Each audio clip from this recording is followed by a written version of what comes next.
Okay, fantastic. We will get started. Thank you again for attending. We have two groups on the call. We have some people that are MyHR clients. We're excited to have you on the call today and to share with you some thoughts, some things that we regularly speak with you about when you're talking about performance reviews. And those of you that are new to checking out some of our content, welcome. We'll describe a little bit about what we do at the beginning just now, so you can get a sense of who we are at MyHR. So, like I said, my name is Julie. I'm the country manager of MyHR. So, MyHR is a New Zealand company, and we are expanding into Canada, and I'm leading that expansion, which I am very excited about. And we're having a really good time over here at MyHR. And then we have Chloe. I'll let you introduce yourself, Chloe, but Chloe is our business partner. Good afternoon, everyone. My name is Chloe. I'm an HR business partner with MyHR. Work closely with Julie, which agreed has been a lot of fun. And thanks to all our clients for joining, and happy to see some new faces as well. Awesome. Fantastic. So what we're going to do today is we are going to walk through about 15 to 20 slides that I've prepared for you today. Chloe will jump in here and there. She'll also keep an eye on the Q&A box, and we'll jump in if it makes sense to ask your questions. Also, we will answer all questions at the end. So if we don't get a chance to sort of ask the question as the presentation is going on, we will definitely answer it at the end. And sometimes the Q&As are a really great conversation after the webinar. So please don't hesitate to put any questions in there. Yeah, they're a really great place for that last little bit of conversation. We'll definitely finish with time for those conversations. And yeah, appreciate you coming along during your lunch hour and spending your time with us. So let's get started. So a little bit about MyHR for those of you that don't know. We are outsourced HR. So we work with small to medium sized businesses, everything from 3 or 4 employees all the way up to our largest client right now is the Sea to Sky Gondola with 260 employees. So we work alongside their HR department. Often, though, we are the HR department. So lots of construction firms, professional firms, architects, all kinds of different businesses, hospitality, and we are that HR department. So supporting with all the administration of employment agreements, policies, handbooks, and then you have a real life person to talk to, myself or Chloe. It was quite funny. We were in a call yesterday and someone asked, we mentioned Chloe to a new client, and they said, "Is Chloe AI?" And we're like, "No, Chloe is the real deal. She is the real thing." And that's what we believe in at MyHR. We believe that good HR comes from real CPHR certified practitioners. So that is myself and Chloe in Canada right now. We are in Canada, Australia, and New Zealand, and MyHR has been around for 13 years. Yeah, it's a cost effective, great support for small to medium sized businesses. And I've been in HR for 25 years now and absolutely love helping people love their job and helping managers feel like they have the tools they need to lead effectively. And so MyHR is a great fit in so many ways for that. Um, Great. So that's who we are. So a couple of housekeeping items. Questions are obviously welcome. We're really keen to hear to answer any questions you have. The webinar will be recorded and will be available at the end of the session. It usually gets sent out the day after. And if you have anything that you're looking to learn, by all means, pop that into the chat. And if it isn't covered, we'll address it at the end as well. Our agenda for today, we're going to talk about top talent. So you came into the session hopefully with the desire to understand how to motivate and engage your top talent with the goal of keeping them and keeping them as top talent. So we're going to talk about what top talent is, how do you identify this fairly, and then what are some development strategies and what roles does creating goals and objectives play in those development strategies. So yeah, we'll cruise through those things today. Okay, so what exactly is top talent? So, lots of different ways to describe it. I'm sure if I asked you all to look at your team right now, you could probably say, "I think this person is top talent." And if I asked you to kind of say why, these are some of the things you might say. So, they're strong performers. They deliver results. They meet or exceed expectations in their current role. They produce high quality work with strong follow through. They're actually able to turn goals into execution, not just intention. So, top talent are the people in your organization that are really making stuff happen and getting things done. And they maintain effectiveness under pressure and changing priorities. And then another piece of that is the potential you're seeing. So, can we see an ability to learn and adapt quickly? Have you been able to give them some stretch assignments and can they work with that? They might have the capacity to be a leader. So that often tells us that this is actually a person that they're really good at their job and we're seeing capacity for leadership here.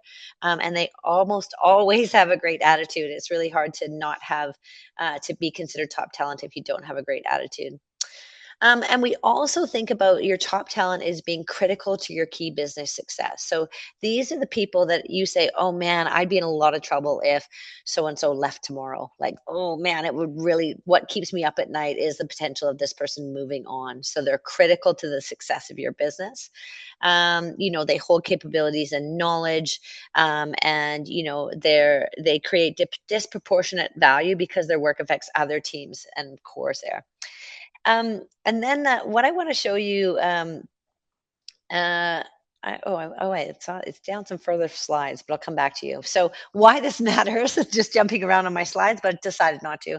Why this matters. So why focusing on top talent matters is because, we've been seeing that baby boomer bubble and the Gen X bubble kind of rising up. You can see lots of like stats on this, that we are going to have a skills shortage continuing to affect employers across Canada. So we're seeing it in a number of different ways, one from retirement, another one more recently from immigration changing. So actually seeing shortage of skilled employees that are able to maintain their work visa in Canada with some changes to immigration.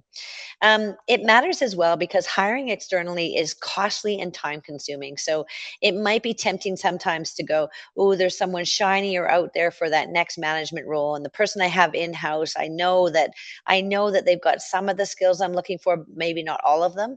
And that shinier person on the outside, it might be tempting to just go with that. But what we actually want to think about is how do we develop people from within, because they bring so much knowledge with you. They bring so much knowledge into the organization and so much support into the organization. Um, you know, Better capability leads to stronger performance as well. So if we're actually developing our talent from in-house and developing those people that are showing to be top performers, we're actually going to grow the organization and grow the strength of the organization from within with the people that you have. So now let's talk about how to identify talent fairly. So, and like I said a few slides ago, I said, if I asked you who are your top talent, you could probably pretty quickly tell me that.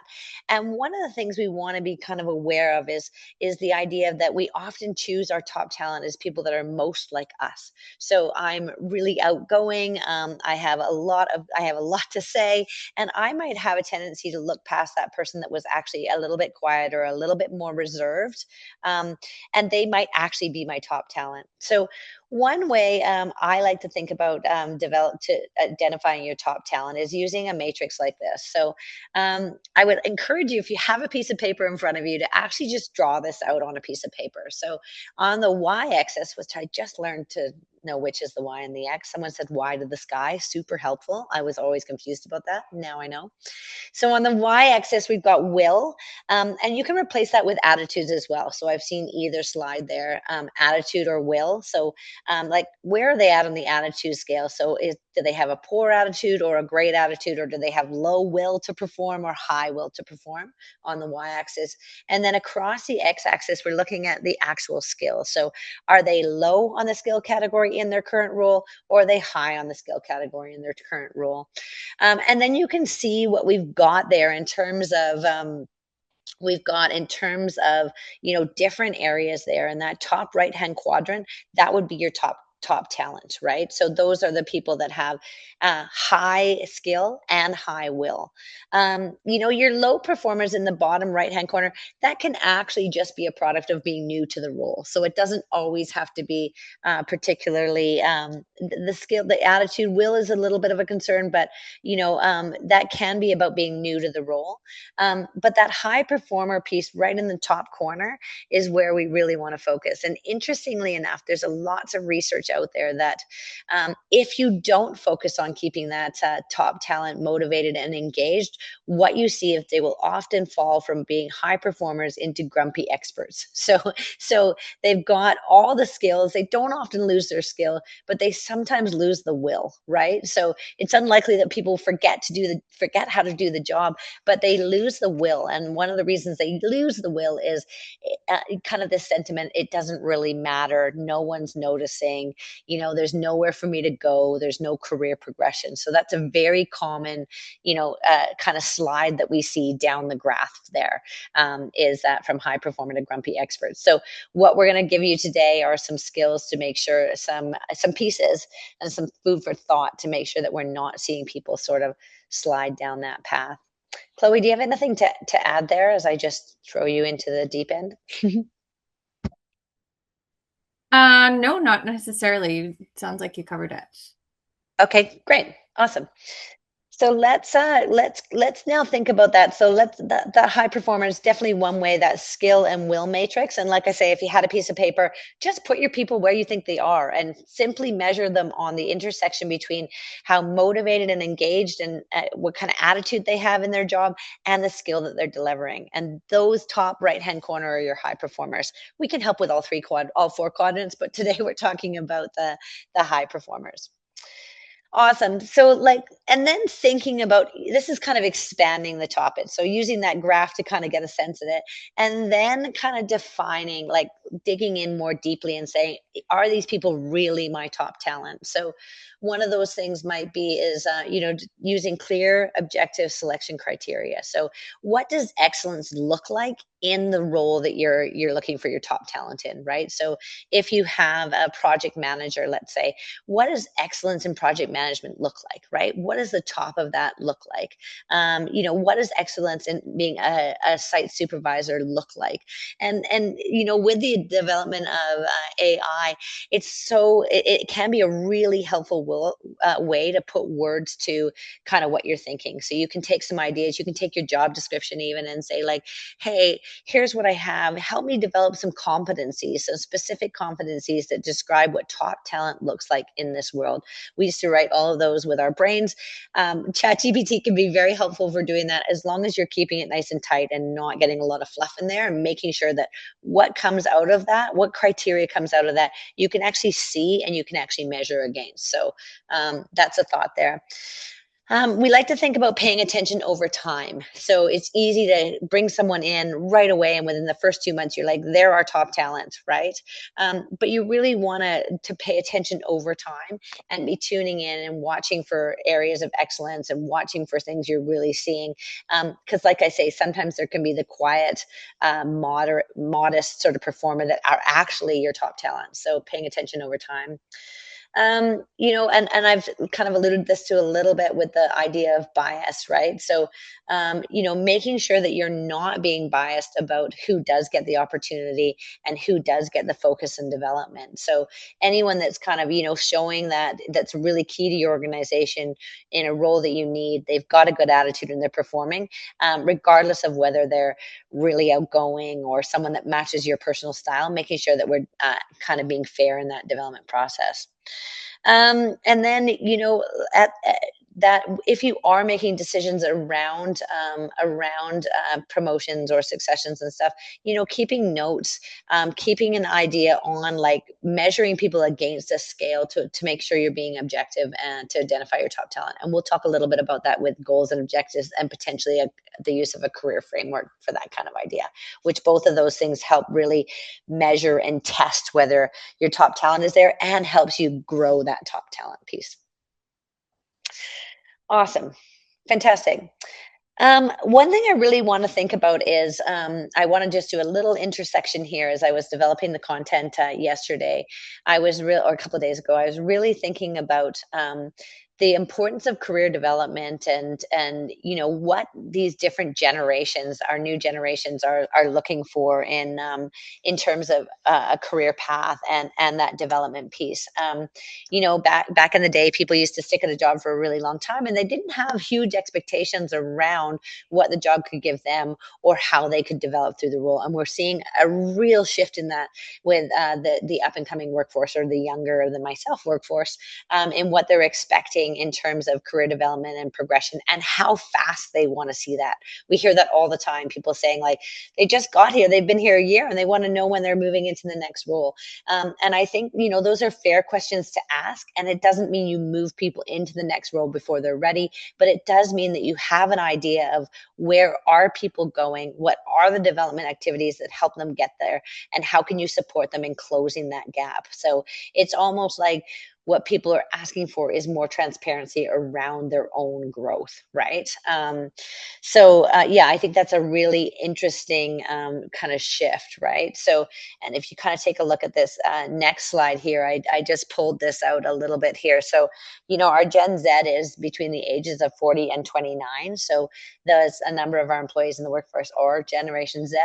And then we obviously have that large contingent of millennials, which are the 30 to 45-year-olds in this workforce. So, right, they want purpose. If you look at millennials, they want purpose, flexibility, and a job that won't drain their soul. So that purpose, right? What are they about? What are they learning? What are they growing?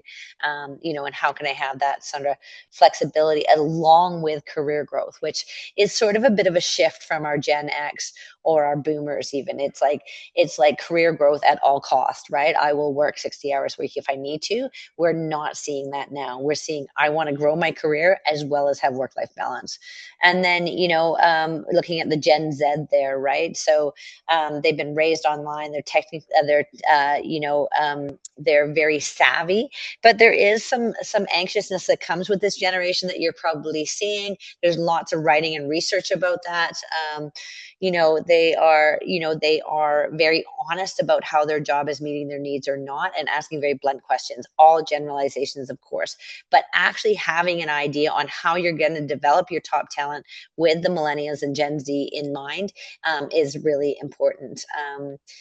Gen X, obviously, we're definitely want to keep a focus on those two. Those are some of our older, not old yet, of course. They're quite young still, our Generation X people, because I'm in that group. But we want to have that opportunity, still keep that in mind. But really, a lot of what we're talking about, it can be for that, focusing on keeping that younger generation engaged. So if we think about that top talent engagement and that younger generation, right? So here, this slide just kind of has some ideas around that, right? So we're looking for informal, real-time communication, less motivated for repetitive tasks. It doesn't mean that those tasks can't exist, because when you're starting out in your career or you're working on growing in your career, there is going to be some tasks that are repetitive, but it's describing how those tasks connect to the bigger picture. And that piece about expecting fast career growth, right? So the more you can define what the career path is, and we'll talk about that next, and show the steps along the career path, the better chance you have of having employees feel that they can grow with you versus having to grow by keeping changing jobs, right? So if you can give them stretch assignments in-house, there's less of a need to go and find that stretch assignment somewhere else. So really key part of that. And I always talk about how you want to be career developing people, even if there's no space above them, right? So if there's no space above them, you say, well, there's only one management role in the company. That's okay. You're still going to be developing a person towards that role. You don't know if that person's going to be around forever. You don't know if you're going to need a second manager in the future, or at best, you're moving people up to that. You're gaining competencies and skills. And if they do leave to find it somewhere else, you've still benefited from them growing and developing their skills while they're in-house for you. So it's a bit of a mind shift there. Rather than saying there's nowhere to go, the idea is we're always learning and growing and developing our people. And if they develop beyond the positions we have to offer, then we can feel really excited about the growth and development we had. And that's going to lead to a really good conversation about, what it's like to work at your company. So definitely worthwhile, not to mention the fact that they'll be engaged all the way through. Great. So let's talk about some of these retention strategies that we're gonna, that are gonna come through. And then, and some of these we're gonna talk a little bit more about, right? So that offer of flexibility, the support of the work-life balance. I'm sure you're seeing lots of this conversation in there. Responding to the flexible work requests where you can. And then this part here, the last kind of couple around here is where we're going to go into a little bit more this idea of like, how do we have those development conversations? How do we keep people moving forward? But, that regular check-in, that's very much, something that we're seeing as driving engagement and enhancing the top talent, right? So if you can check in with your people regularly and be asking, how are they able to, how are they enjoying their job? What are they learning and growing? Where are they stuck? Those are the types of things that are really going to, keep your top talent engaged. Clear expectations and defined goals. We're going to talk about that, and frequent feedback. So we'll talk about those pieces there too. Awesome. I'm just going to have a quick sip of water so I can keep talking to you. Awesome. Great. So let's talk about those development strategies. This is a new piece that I just learned, which I was really excited to learn. The 70-20-10 development model. And we saw that come about. We actually have a great blog that was written from New Zealand on it. And I really like this kind of method here, the 70-20-10 development model. So let's flick through and have a look at that. So what we're talking about here, I really like this. We've often, when we talk about development, you hear people talk all the time about what courses should people take? How can they learn the skills of the job?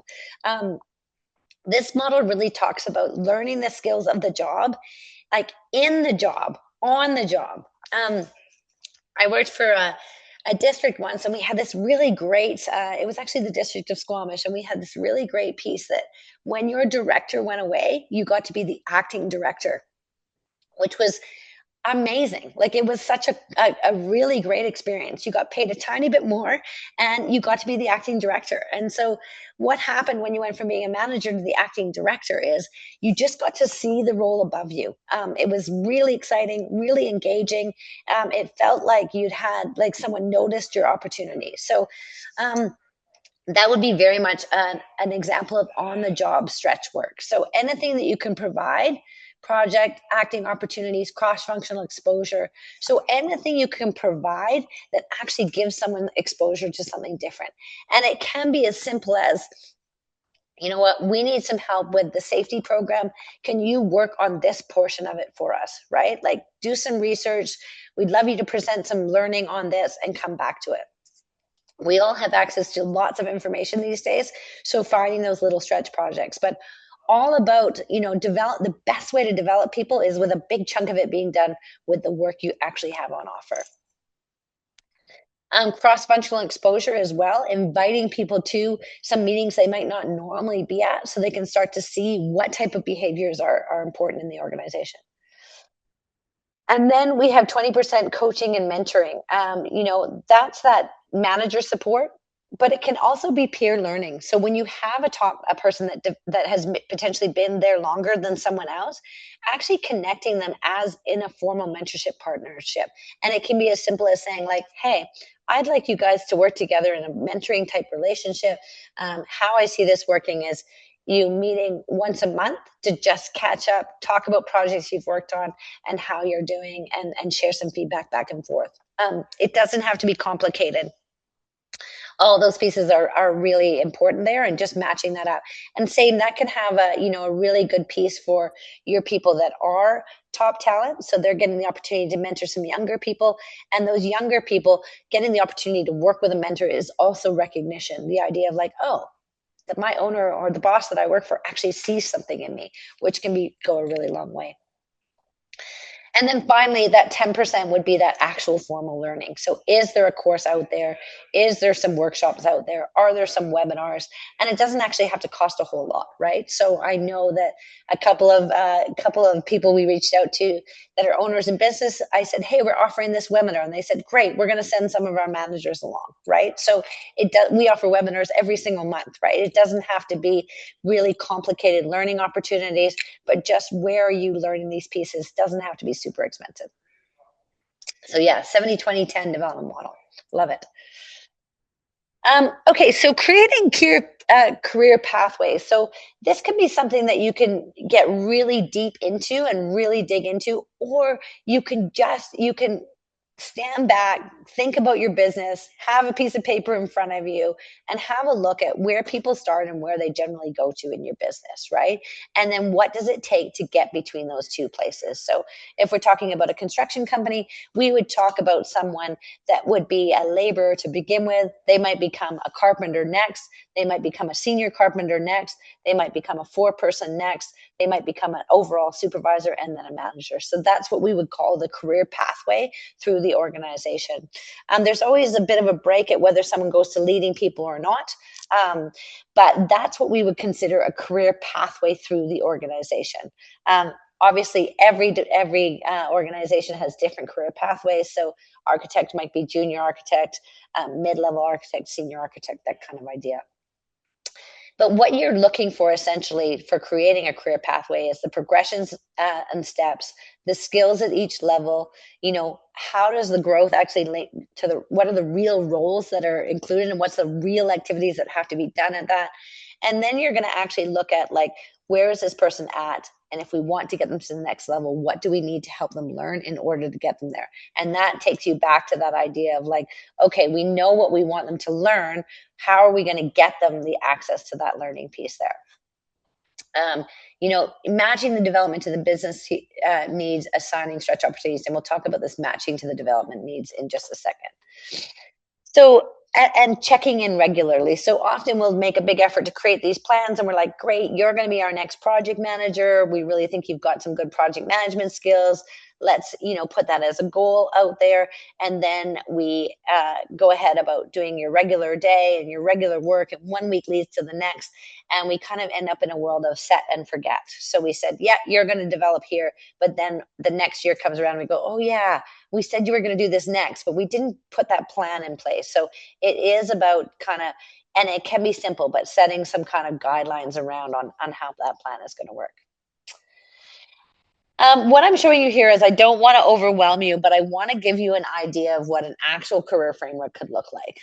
So this career framework, this is just a tiny small snapshot of it. We developed it in conjunction with Nicole at Stark Architecture.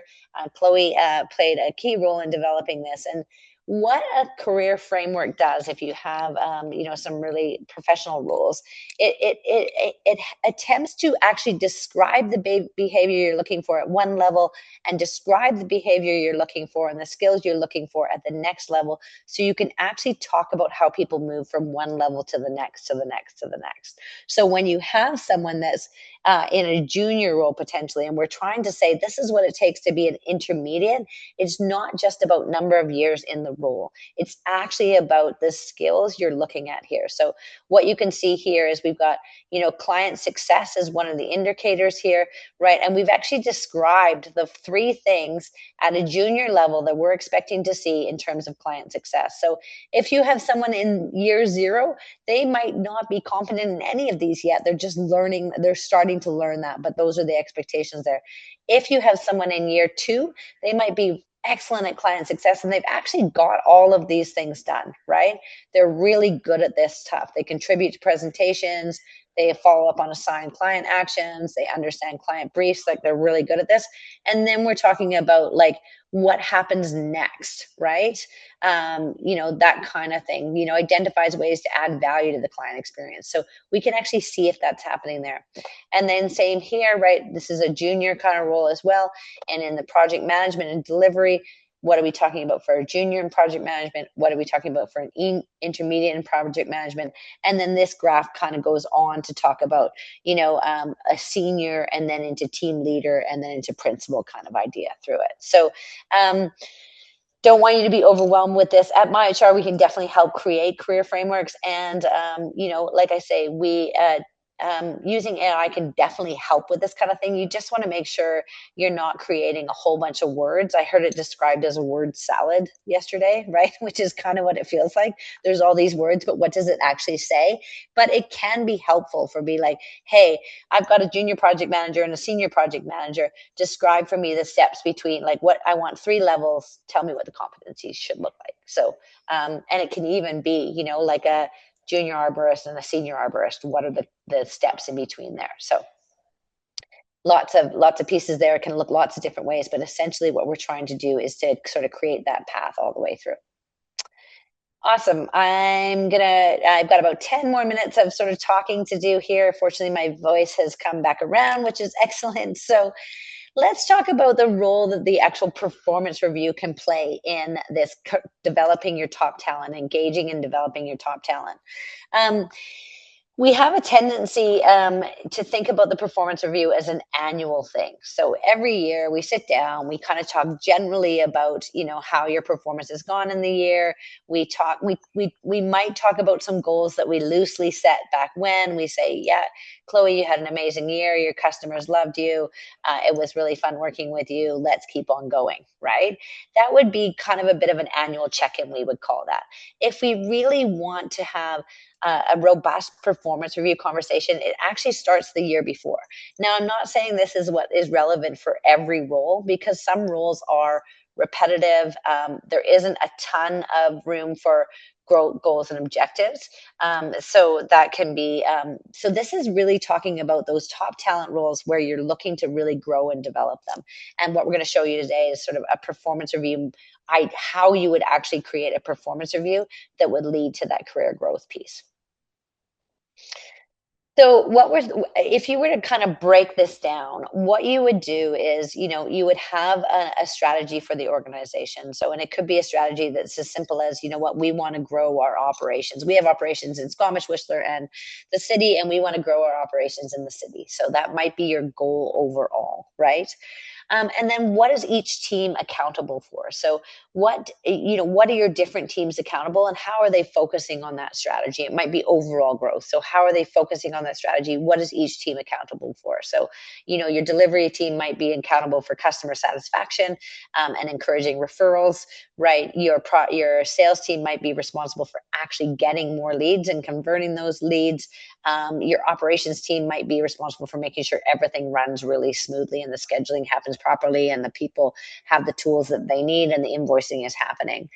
And then we're going to break it down to what is the actual individual responsible for. So, and this is where we've got the idea. We're going to marry what growth you want for the employee with what you want in the organization right into the performance review around the goals and objectives. So knowing what you're up to as a company first, knowing that which team is responsible for what, and then breaking it down into what we want for the individual, but also, so what do we want them to deliver? What are the goals and objectives we're going to measure them on? And what is the development activities that are going to support that growth? So here, if we click through here, so if we're thinking about SMART goals, this is definitely not new. I think SMART goals has been around for the entire time that I have been working in business, but it's a really great reminder, right? So when we're setting goals, it's really easy to set vague goals, but it's then very difficult around at the end of the year to actually measure whether that performance has happened or the improvement has been there. So we're looking for SMART goals. We're looking for specific goals with particular outcomes. We're looking for these goals to be measurable and trackable. We're looking for them to be attainable, so challenging but possible. Realistic, drive to the conditions, can be open to changes. So that's an actual realistic goal. So it's a possible to achieve the outcome, and it's a realistic thing to actually be working on. Time bound, and we're going to set some deadlines there. So keeping that SMART goal in mind is really important. So if we think about back to our project manager example, so we've determined that our project manager is, one of our top talent. What we really want to do for our project manager is we want to give them some really good goals for the year. Those goals are going to help drive what we're doing as an organization, and they're also going to help this employee become a senior project manager, let's say, or really enhance their skills as a project manager. So lots of words there, but you can see the idea of like these vague goals, which are really easy for us to set, right? So keep the team on track, give feedback, direct reports, deliver projects on time, manage risk, and support the growth of the direct reports. So those are great goals, and those are often what we will write on that first kind of sketch through on what we actually want to have done here. But what we're looking for is a SMART goal. So an example of, keeping the team on track, right? All direct report tasks are updated in the project tracker by the end of Friday each week, with no overdue items exceeding 5 business days. So this is about how are we actually going to measure whether we are keeping the team on track. What is the tool we're going to use? How are we going to do that? And then when you're checking in on this project manager, you could open that project tracker and see like, wow, look, it's been green every week. Everything is on track. So it's very clear and easy to say how that went. Right?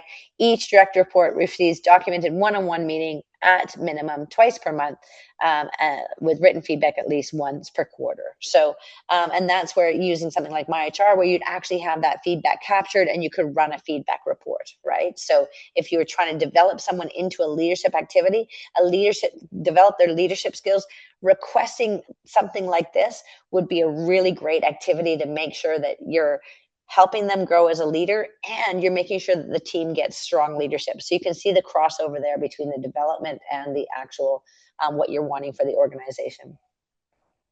Back to the project timeline here, 95% of project timelines met. Identify project risks, so all of those types of things. So those are examples of SMART goals. You would probably only want maximum 5. I would recommend 3 or 4, 3, 4, 5, but nothing more than 5. It's too many to keep track of. It's too many to focus on. You can set them for a shorter period of time or for the whole year. If you are going to set them for the whole year, actually, if you're going to set them for any length of time, you really want to be checking in on them, right? If not, you're coming back to the review at the end and going, what did we say we were going to do this year? And we're definitely not, using those goals to drive performance. There's a question that, can I bring it in? Yeah. Okay. So it's, if you ask your staff to bring goals to their annual check-in, would you suggest asking them to come with SMART goals from the get-go, or use it as an opportunity to develop them together? Yeah, I think that's a really great question, and I love the idea of like bringing people to the review, and saying, "Come with some thoughts about how you would like to grow and develop for next year." We are going to focus on these reviews goals being measurable, so if you can think about a way you might measure them, please bring them along in that way. So I probably wouldn't give the whole acronym. I would just say we want to think about how to measure them, and then you're going to help them do that. And then the beautiful part about that is you would then open a new review at the end of the review conversation that's going to have these goals and objectives in them, and that you're going to track throughout the year and give feedback. So yeah, that's really great. Anytime you can create goals and objectives in collaboration with your employees, they're that much stronger. They're that much more likely. If you can say to them like, hey, I want to see you continue to grow and develop with Silverback Treeworks, let's say, what do you think you could use to learn? So many times that employee is going to come up with something great and new that you hadn't thought of, or something that you've thought of, but when you hear it from the employee, it has so much more meaning and depth, that coaching kind of idea. Like, yes, I want to help you grow, and I want to know where you want to grow. So great question. Awesome. Fantastic. I had a double page there. So then we're talking about the development SMART goals. So if we're talking about then, so like we're going to have 3 or 4 goals that drive the company along, and then we're going to actually have some development goals. I thought about this, right, in breaking it down with the 70-20-10 to kind of try that out there. So, right, so say we're looking at accountability, team coordination and accountability. So that's what we think this project manager really needs. It relates to the other one, right? Keeping the accountability with the team. But what we really want to see this person do to develop is get the accountability, and manage the team well. So, right, and here's the on the job. What's the development activity? So we're back to maintain that project tracker, take on and coordinate a cross-functional work stream practice, right? So we pick something there, shadow or co-facilitate, and complete a short course on agile hybrid project tracking. So kind of those examples of like, we're learning it's a stretch assignment or a stretch project that you're going to give them a little bit of space for. It's connecting with others to learn it, right? And it could be a one-off, like, deal with this item, like learn this skill or roll out this key policy to the team. It doesn't have to be all through the year. It can be a one-off thing. And then, of course, if you had the opportunity for that. So let's talk about the performance review. I kind of alluded a little bit to it there in the last few minutes now. Uh, the best case for performance review. So getting an understanding of what and thinking about your top talent in this kind of frame here, right? So thinking about your top talent, going, okay, like I really want to focus on these 4 people's development this year, and I really want to focus on what part is this group of people going to help in terms of delivering the strategy. So back to that original slide, which we had back here, around like what is your strategy here and what does the individual do to sort of deliver on that strategy there. So we're kind of think about what you want the person to do and what the person needs to be able to do. You're going to think about some sort of smart goals. So you might have some ideas going into the conversation, but you're also going to ask the employee to have some ideas too, right? Think about what you want to achieve in your current role to support our business strategy. You're going to reflect on the person's areas of strength and development. So what do you actually want their role to deliver, and where's the growth for them? Where could you see them growing and developing to keep them in your top talent position or to move them into that next level there? What could the development activities be, and develop it. And so you can kind of see those two things happening back and forth. You're going to put some thought into it before you have an initial conversation with the employee. You're going to sit down to determine the goals and objectives and set up the review for the next year. And then the review gets finalized and you're having regular check-ins around the review. Like I say, is it possible to do this for absolutely everyone in your organization? No. Is it necessary for everybody in your organization? No. Regular check-ins and conversations about how people are doing in the organization, we would love to see that across the board. That's how you develop people. But when we're talking about, your top talent, your supervisors and managers in the organization, or people that you want to move into those roles, this is the type of process you're looking at here. And I've kind of broken it down a little further on this slide here, right? So goals are created collaboratively based on where the individual is looking to grow and based on what the company needs from the individual. The review is open for the actual year, clear and visible to the employee, easy for reference it, looking to avoid the set and forget idea, like, oh, I can't remember what my goals were last year. I wonder how I did against them, right? And then that regular coaching and feedback is captured, right? So we're having regular check-ins, quarterly or monthly, on the actual performance review. 3 of the times of the month, it might just be like, hey, Chloe, what do you need this week? How's everything going? And the 4th time in the month should be like, let's go back to what we said we were going to do. How are we doing? What help do you need? Do we need to adjust this? Oh, you haven't got to that project yet. Let's put this goal and objective on hold and focus on these 3. And then finally, when you get to that end of that open cycle, you're going to do a final review and the rating at the end of the year, and then open a new review. So start again, right? So like you would actually score the review. How did those areas actually go? And then open a new review. So that probably seems like a whole lot. But once you get into the system and pattern with it, it's quite easy to do, right? Like the goals creation should take, one meeting, another meeting to open the review. This could be as few as 6 meetings a year to check in on them, and then a review to finalize it. So we really could be talking about as little as 10 hours of direct conversation and feedback across the whole year for your employee. And that's what's going to, enhance that top talent, continue the growth, and keep that retention really strong, because people feel like someone cares about them. The development is on track. They're learning and growing. So that is a best practice review. And then finally, of course, this is made easier if you do have a platform. So at MyHR, we have a platform. If you're on the call today and you're not using our performance review, we'd love to help you, set this up, and we can set it up in a number of different ways, right? As a regular check-in for employees that are, kind of in more younger roles or more junior roles, we would have a different type of review, or probation review, we'd have a different type of review. And then this is for your managers, your top talent, those people that you're really moving in on the organization there. So so consistency is important. Reminders, so you actually scheduling those conversations in your calendar, tracking progress on how things are going. And it should be a two-way conversation, right? It's not just about giving feedback to the employee.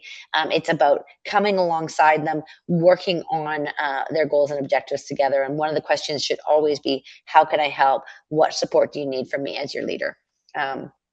Yeah. So that brings us through to our question portion of the presentation. Right on time, 12:47. So we definitely have some time aside for questions. We're open to any and all questions. If you want to, if you want to understand.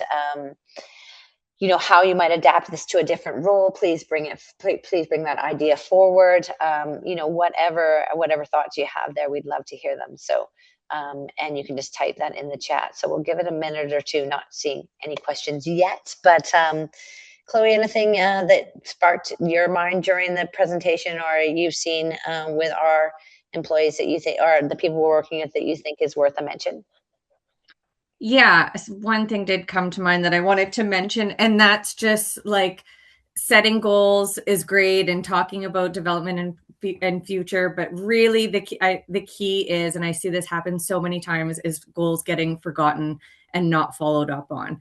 And so I would really say, like, having those touch points or setting milestones or putting something in your calendar, setting reminders, whatever that looks like. There's a few different ways that you can do that, but making sure that goals are followed up on, or else not only was the exercise for waste, but it could actually be demotivating for employees if you're setting goals and then never talking about them again. So I would say that's really important. Awesome. Absolutely. Absolutely. Not a lot of questions yet. So either we put you all to sleep, or we were very full. Um, oh, great. We've got a question here. Is there a way to have a peer review set up so we can get feedback on management, et cetera, from staff? Yeah, I mean, that is a really great, as a manager, it can be really hard to know how you're doing. And I definitely, can feel that for sure. I don't love anonymous feedback, that being said, and often there's a tendency to go with like, oh, I'd like anonymous feedback. So I think the best way is to try and create a really psychologically safe environment and welcome and open feedback. So I think that having those regular check-ins and those regular conversations, and letting people know you really are open to feedback. So saying things like, "What feedback do you have for me?"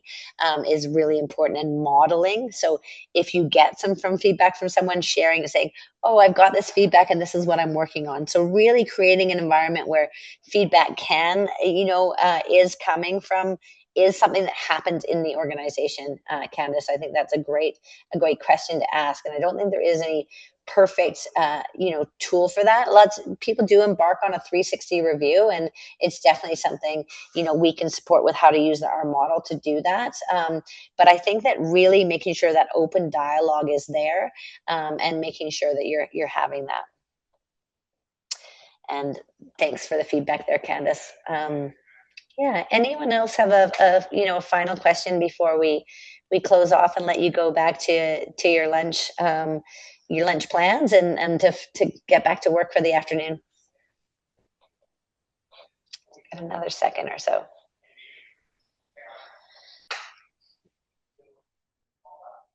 Awesome. Well, if you are new to learning about MyHR, by all means, did I put my email address? Oh, I didn't.